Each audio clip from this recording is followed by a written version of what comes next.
Hello, everyone, and welcome to the Corner, aka the live stream that YSAFE does the last Sunday of every month, where we're talking about different subjects. We took a very short break for the last month, but we are back with a new guest and a new project we really would like to share with you. And today we're going to talk about feminism and literature. For everyone who missed our previous episodes, you can find them in the YSAFE's profile on Instagram and also on YouTube. And we already talked about masturbation and pleasure, we talked about contraception, and we talked about gender equality forum. So feel free to watch those episodes back and obviously enjoy this one. As I said, today we're going to talk about feminism and literature. And yeah, just a quick introduction. I'm Teodora Mileska from the YSAFE Steering Committee, who will be today's host. So why we chose this topic? Because there's like this amazing project, aka the Feminist Book Club, that it started in Skopje, North Macedonia, that we really wanted to share with you. And thankfully, the coordinator of this amazing activity, Anamarija will join us and share more about the project. So I think that I can request for her to join this live stream. Okay.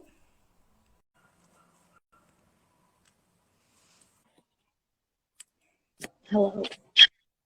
Hello, Anamarija, and for Activism Corner. How are you doing? I'm doing fine. How about you? Great, thank you. I just did a very quick intro about you, but could you share for our audience a little bit about yourself, what you do, and yeah, just like a quick introduction. So my name is Anamarija. I'm about to enter my third year in university. I'm 21 years old. I'm from Macedonia, Skopje. I would consider myself activist for sexual and reproductive health and rights. What else? I'm also the communications coordinator for Period, the menstrual movement, and I'm also a volunteer for HERA, where I host radio podcasts.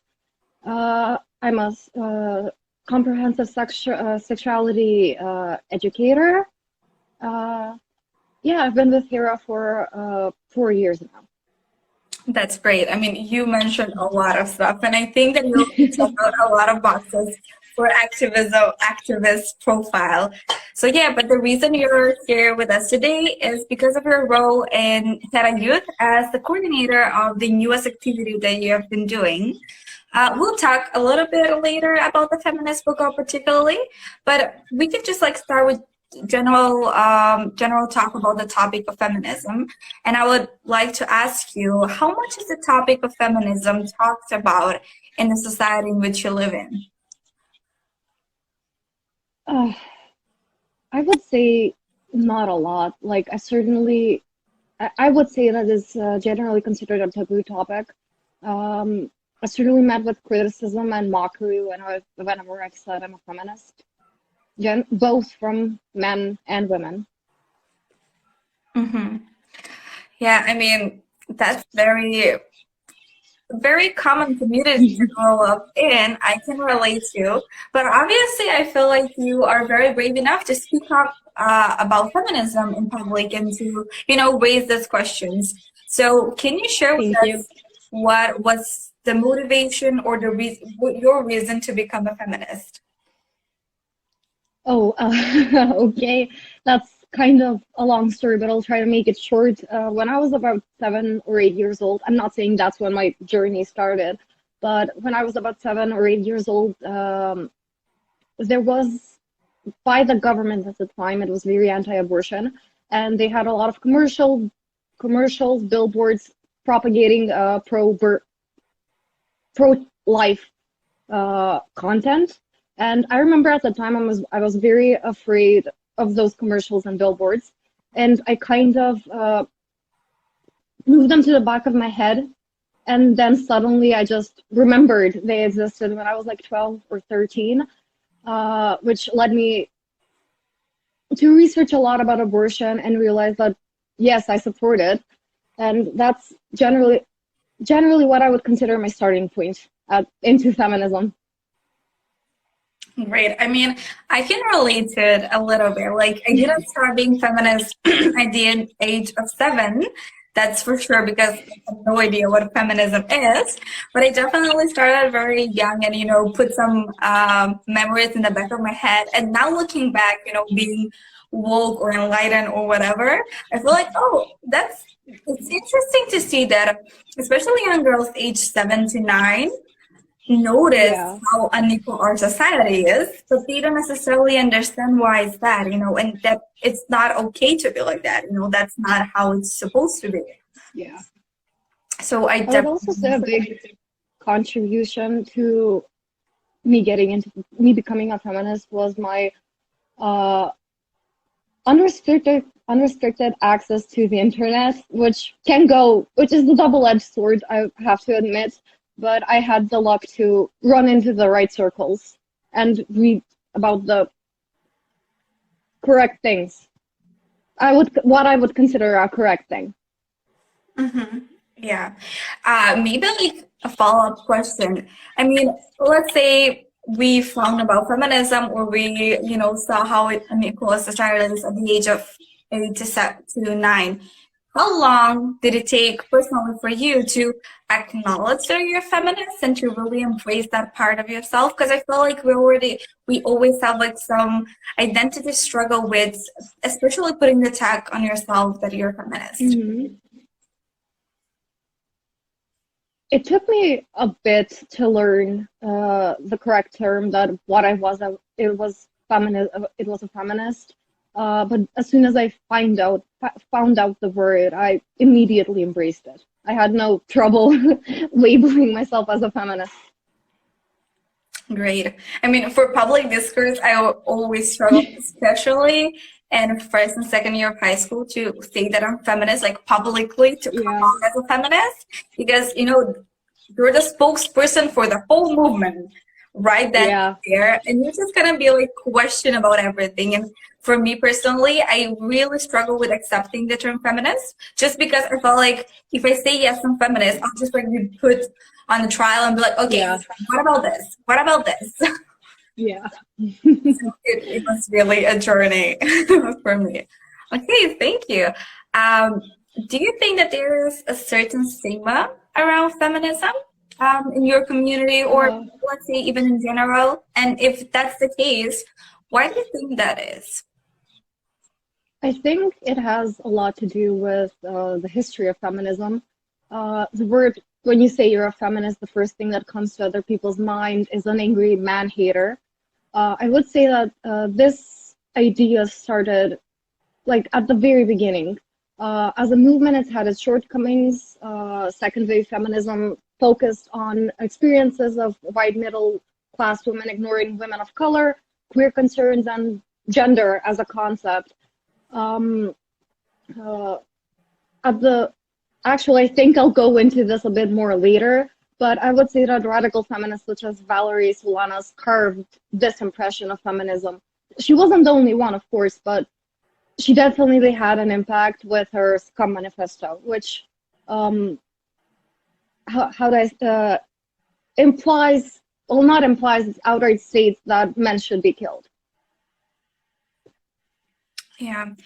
As you said, there is a stigma around feminism. It can be pinpointed to a lot of reasons, for obviously. What do you think that we as people, as activists in general, we can do to break the stigma around feminism? Well, open conversation is one way to go about it, considering there are at least 15 types of feminism, some radical, some relatively mild, I would say, but keeping the masses well informed is really the only weapon available to educate and break down the stigma. Feminism does get a bad rap because people think that it's accomplished all that it's set out. There's definitely disconnect from where individual women have come to in their life, and where women as a collective have come and still need to go. Yeah, I totally agree with you, especially about the point of educating people, because I feel like with the mass media and unlimited access to internet, people can easily access a lot of articles, but as we all know, especially throughout the past year, fake news and clickbait articles are something I feel like is the moving force, at least in my community. So for me, the stigma around feminism comes from these places, definitely through how the media presents feminism. Because, you know, it's different when you're reading and you are understanding the spectrum of what feminism is. At the end of the day, it's a movement. It has its pros and cons. And Exactly. just putting the light on the bad stuff and, you know, picking things out of the movement and putting them into a light as the, you know, the face of the whole movement is definitely problematic. Yeah. So before we started this live stream, I Googled some of the most asked questions about feminism. So according to Google, these are the questions that people have about feminism and are the most written. So I would like to ask you to answer some of them.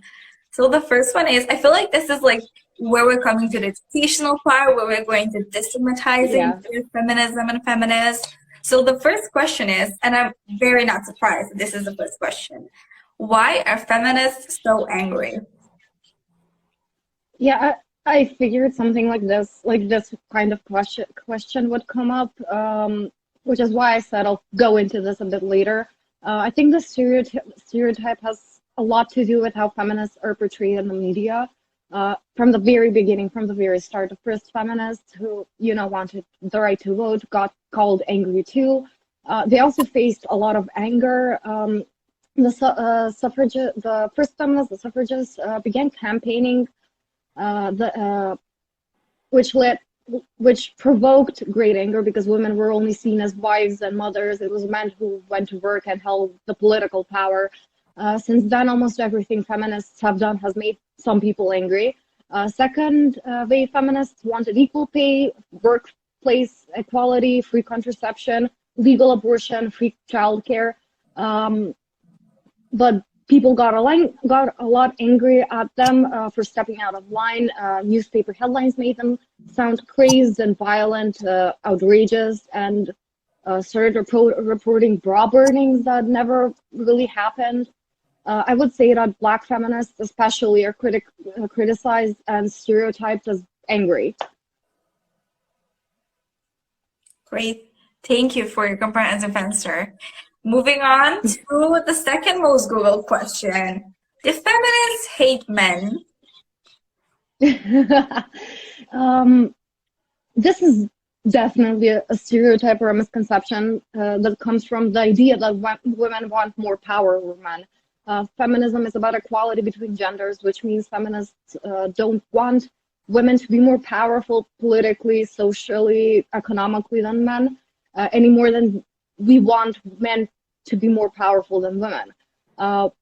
What may seem like a discriminatory act against men is actually an attempt to level out the playing field between men and women. So the short answer is no, and the long answer is yes. Yeah, definitely. Feminists don't hate men. This also comes from, again, radical feminists such as Valerie Solanas. Yeah, and I wanted to add something, but I totally forget now. If I remember, I will add maybe later. The next question is, why do feminists not shave? Feminism believes in like personal choice, so the choice to not shave is a very personal something people can a very personal choice people can make. It really does depend on the person. It comes from the idea that well, there's no health benefits from shaving, for example, so why should we shave? It's very much social pressure that is put on women to shave. So some people choose not to, like to combat gender roles, etc. Yeah, so this is like, I didn't think that we had so many stereotypes around feminists, but I guess we had, and one of them is the shaving, which is also like, to shave or not to shave, it's a personal choice, and it's a choice that everyone should have as such. And no, all feminists doesn't, just because you're feminist doesn't mean that you don't shave or you do shave. Again, it's a personal preference, it's a personal choice that one does. But the main point is, as you said, it's not to be judged if you make whatever decision you make. Yeah. It's a way for some people, like small fight to, really combat gender stereotypes. I think that we're number 4. Does a feminist have to be female? Not at all. Feminists can be of any gender. Feminism is about equality for all marginalized groups, equality for those that are LGBTQ+, disabled, and ethnic and racial minorities. Feminism is not only committed to changing negative stereotypes about being a woman. It's a large facet of feminism is understanding stereotypes about masculinity and the fact they have on society and what it means to be a man. So men also definitely benefit from feminism, but sadly not a lot of people realize this. Yeah, you just brought something up that I forgot, but now I remember. We have to remember that patriarchy doesn't benefit anyone. Exactly. No, men are also victims of patriarchy, and the gender stereotypes that we have, the gender roles we have, influence as much on everyone's lives, like everyone who lives as part of the system. So we really have to take into account that patriarchy is not only bad for women, it's bad for everyone. And exactly. I think this is the last question that I have. So it's number 5. 5th most Google question about feminists is, do feminists get married? Again, it's a personal choice. A lot of people don't like marriage as an institution, or like the tradition that goes around as marriage, or marriage is like the history behind marriage. So they make the personal choice to not get married. I would personally not get married, but if down the line I make the choice, I would rather get registered than have a big just registered and have a big celebration or something. Thank you so much for really answering these questions. I feel like a lot of people can benefit from this. And also, yeah, these are the small steps we're talking about tackling patriarchy and being a feminist.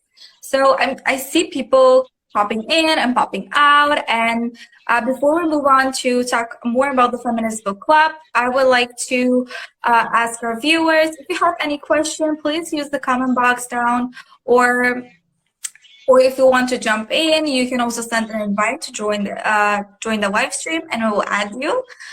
If you don't have particular question to ask, then you can, tell us more about the situation in your countries.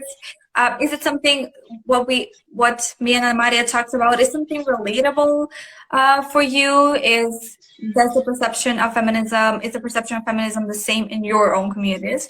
So feel free to add your comments in the comment box. And maybe we can, jump into, the thing that we really want to talk about, and that is the Feminist Book Club.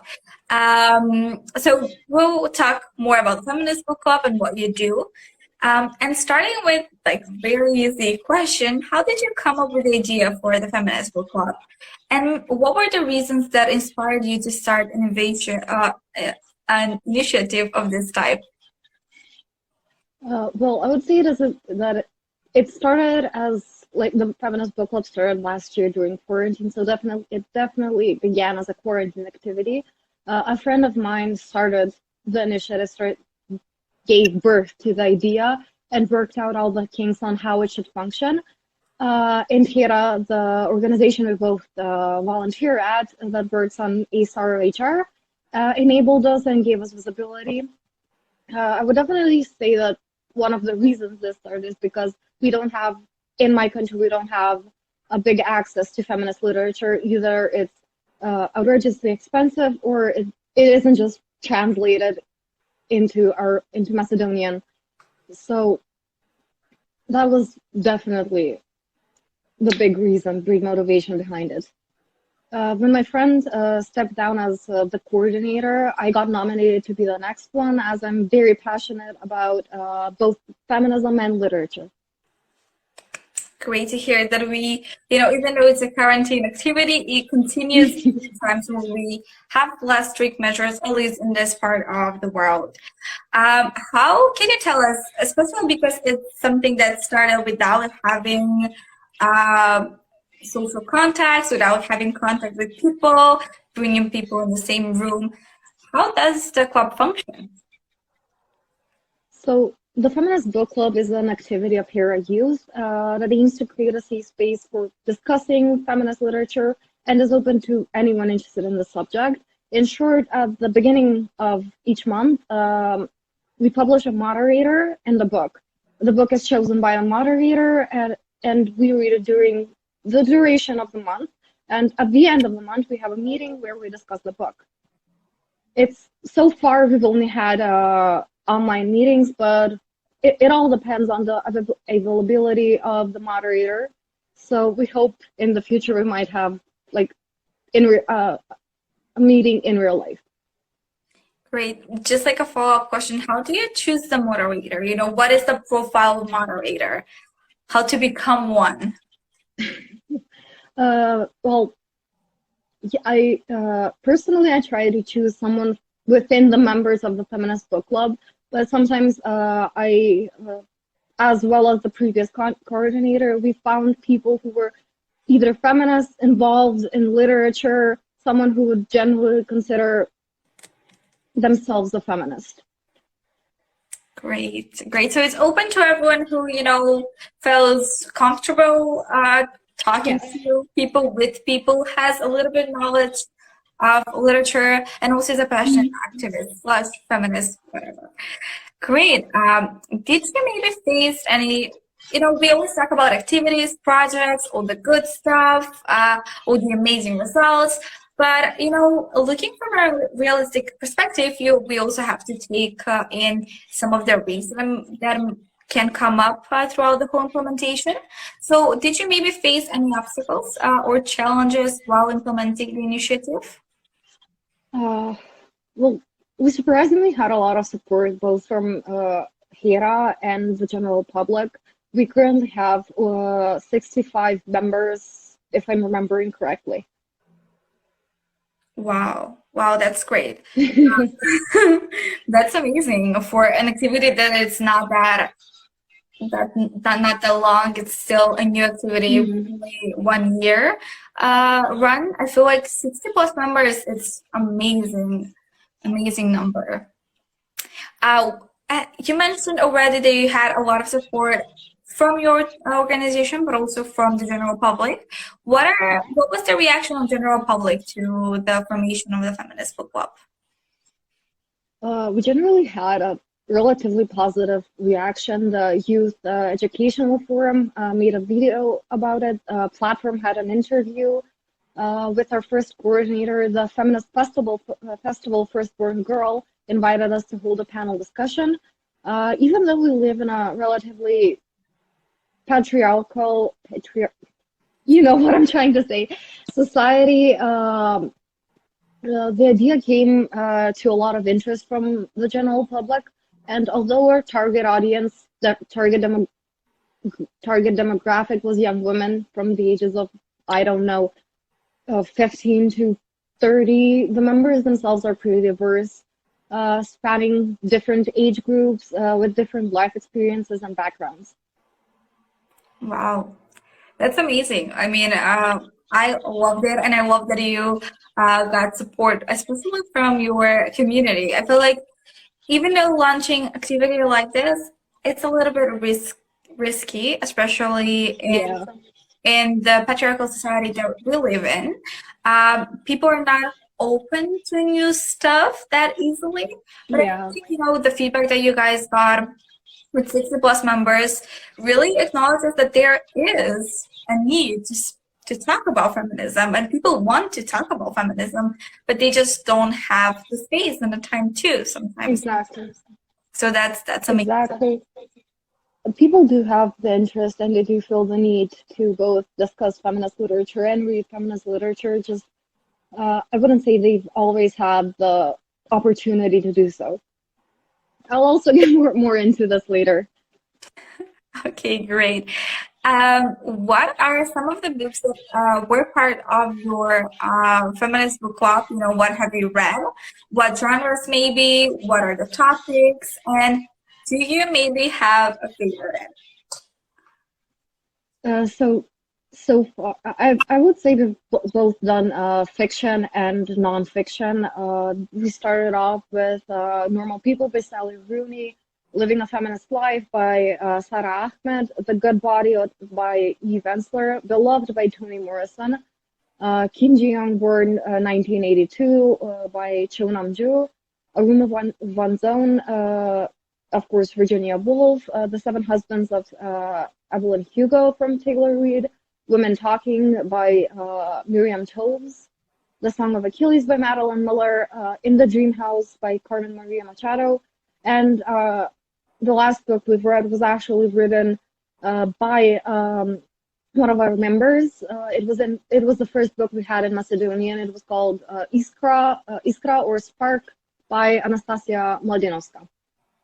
I would say that my favorites have to be Kim Ji-young Born 1982 because it states at the very beginning that even though it's a fictional story about one woman, it's meant to represent every woman and her own experiences, life experiences living in a patriarchal society. Another one of my favorites is The Seven Husbands of Evelyn Hugo, which is about a fictional story about the life of a movie star and the challenges she had to face coming from both homophobia and racism and just general misogyny. The next book we'll be discussing just this Wednesday, we will be discussing it this Wednesday, is The Awakening by Kate Chopin.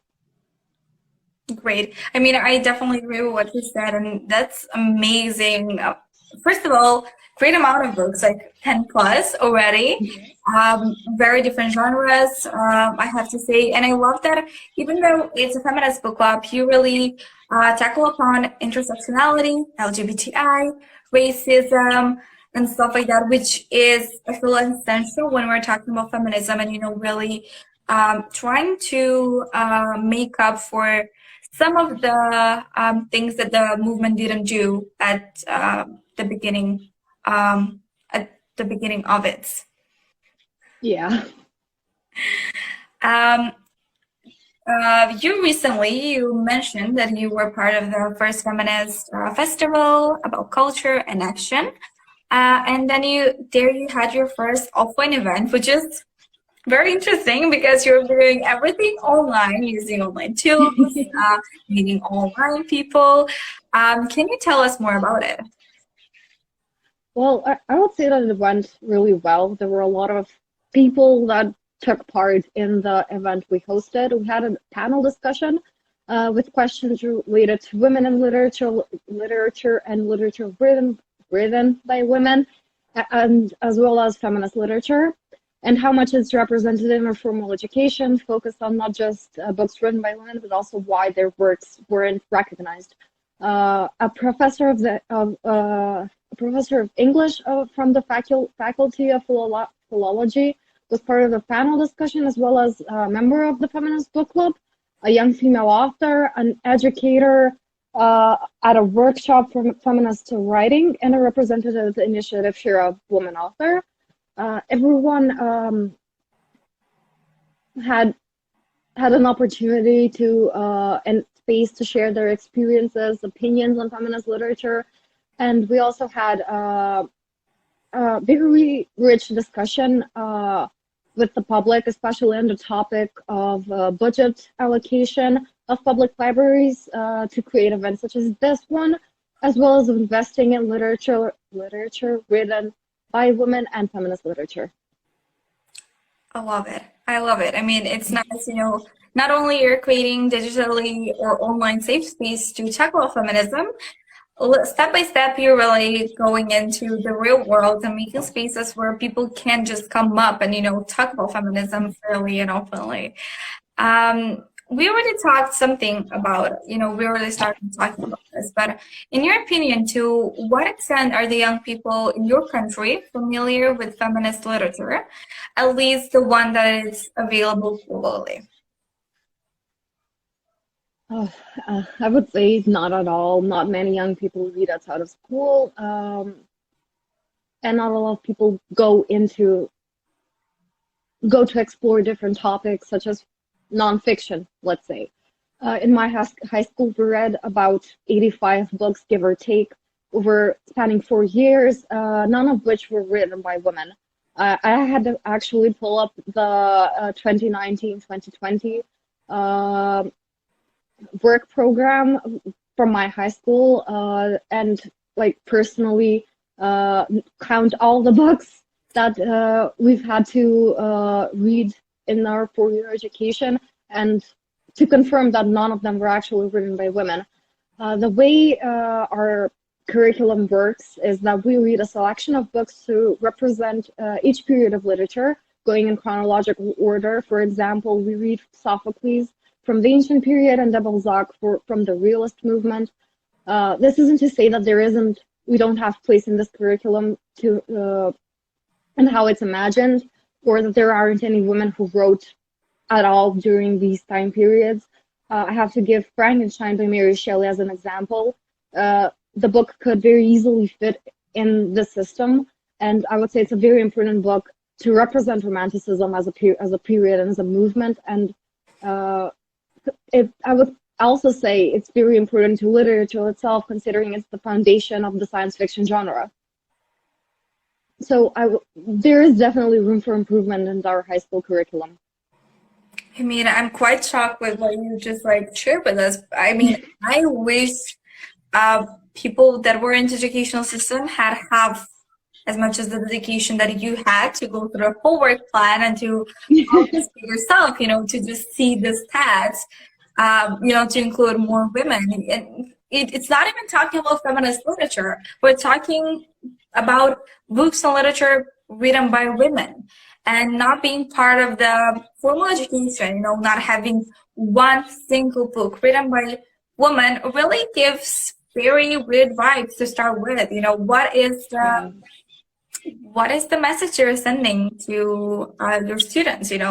Women cannot write, women don't write. I mean, there's also this misconception that most of the female writers write very easy books to read, time-passing books that you just really want to listen to for 1 or 2 hours, and men are the ones that are, doing the real job, which is definitely not the truth. And as you said, we have amazing women who have written in the history and who are part of the sections of the whole history of literature, but they're not represented. They're not talked about. They're not promoted enough.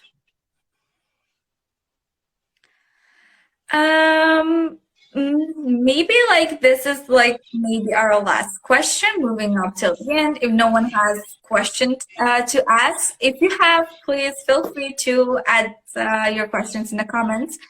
Would you point out some works that you consider to be must-read for the new generations? So the very first feminist book that I read was The Second Sex by Simone de Beauvoir, which establishes the groundworks for the gender theory that gender and sex are two different things, and that sex is what you're born with and gender is something you learn.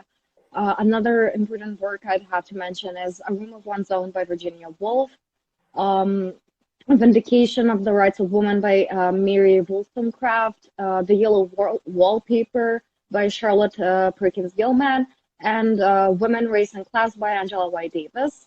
But if you're looking for more recent editions, recent books, I would have to say that Men Who Hate Women by Laura Bates, if I remember correctly, is a very good read. It talks about different groups of people that hate women, such as incels, pickup artists, the general misogyny that they hold.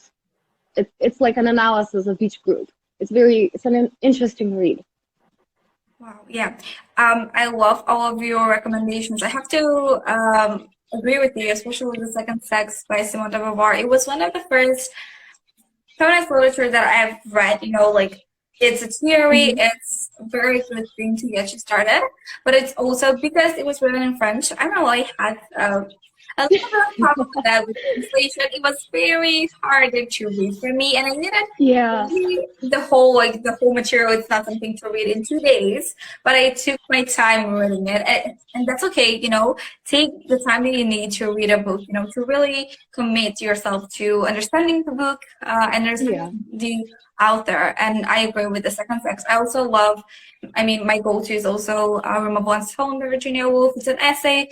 It's very easy to read, but it has a very important message, especially, what if Shakespeare had a sister? Would she succeed as successful as Shakespeare was? If you want to know about that, then go read Remove One's Home. And as you were talking, I come up with a few recommendations of my own, like 2 books that I would add. Feminists Don't Wear Pink and Other Lies. I think that's like an essay, like there are a few authors of it, like just like a bunch of essays that you can read. I loved it. It really, the whole book gets a lot of perspectives, different women are writing about different stuff. And especially like bringing down the biggest stereotype, the women don't like pink. No, feminists don't like pink. Pink is my favorite color, and I really needed a lot of time to acknowledge that I love pink. And if you put pink with feminism in the title, I'll probably read that. And the second one, I'm not sure about who the authors are of the both. The second one is Who's Feminism, which I'm still currently reading. I loved it, especially as white women, we really, really have to educate ourselves upon these topics if we really want to be allies, and we have to understand the intersectionality of the feminist movement. And if feminism is not intersectional, then really there is no real results coming out of it. We really have to take into account different experiences that different people have, and really to promote them and, put them put the focus on them, because most of the time throughout history they have been marginalized. Exactly. I was also about to recommend the same book. The full title is Feminism, the people the movement forgot about. It's exactly about that. It talks about how underrepresented feminists of color and other minorities are in the feminist movement. It's a very good, interesting read. It gives you a lot to think about.